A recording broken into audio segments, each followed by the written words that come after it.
Trying to think. Steve. My name is Steve.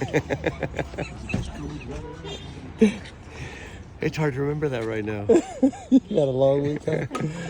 Shalom, y'all. This is Steve from the Nations Ninth of Av, and we are actually in ancient Shiloh right now. This is where the tabernacle stood for 369 years.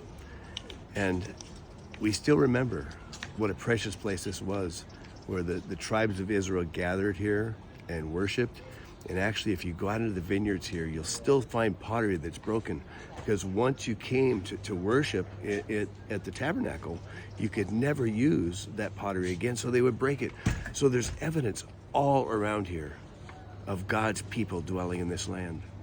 But we know Shiloh was suddenly destroyed and it was forgotten.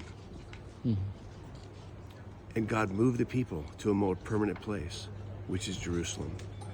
Jerusalem is the city where God actually placed his name.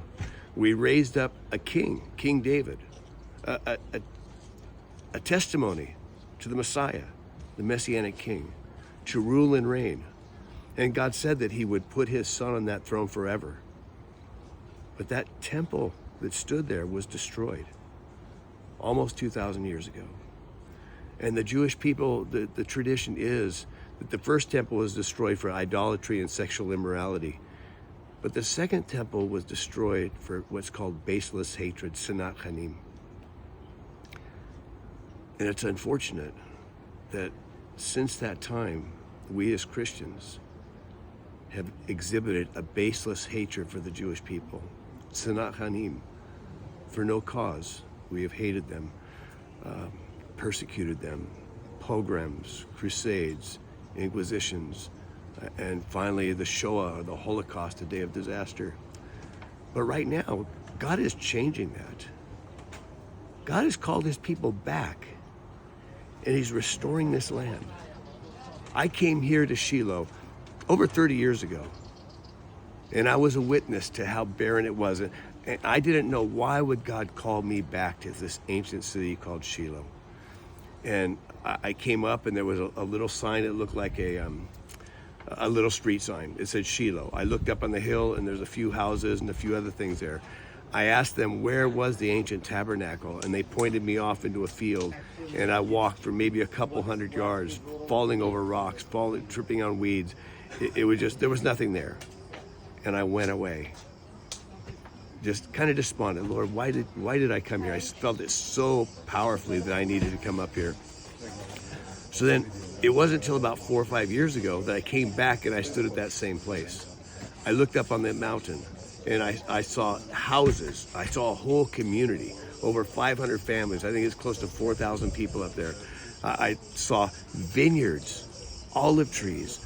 I walked over to where the ancient tabernacle was, and I actually sat and prayed with my sons in that place where little Samuel would have met Eli and heard God's voice. God was showing me that I'm a witness to the restoration. But there's also a restoration going on in Jerusalem. You know, we were just talking about Tisha B'Av, the destruction of the temple. Right now, God is calling, it was our hands, the nation's hands, that actually tore down God's house. A place where Jesus, Yeshua, said was to be a place for prayer for all nations. He said it will be, it shall be. He understood, and in the future, he would rule and reign, and all nations would come up to worship there.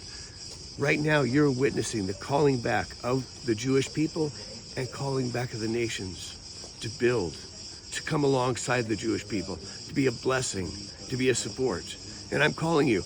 The Nation's Ninth of Av is about Zechariah 8.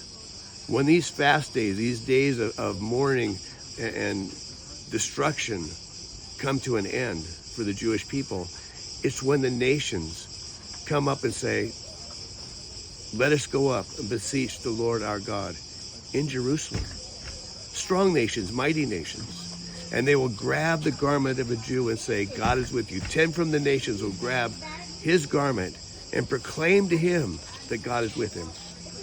And I encourage you to join the Nation's Ninth of Av and make that proclamation. God is with Israel. We are with Israel. We are here to support, to build, and be a blessing together. and we will be one, and his name will be one. God bless you. 9-ab.com. Shalom.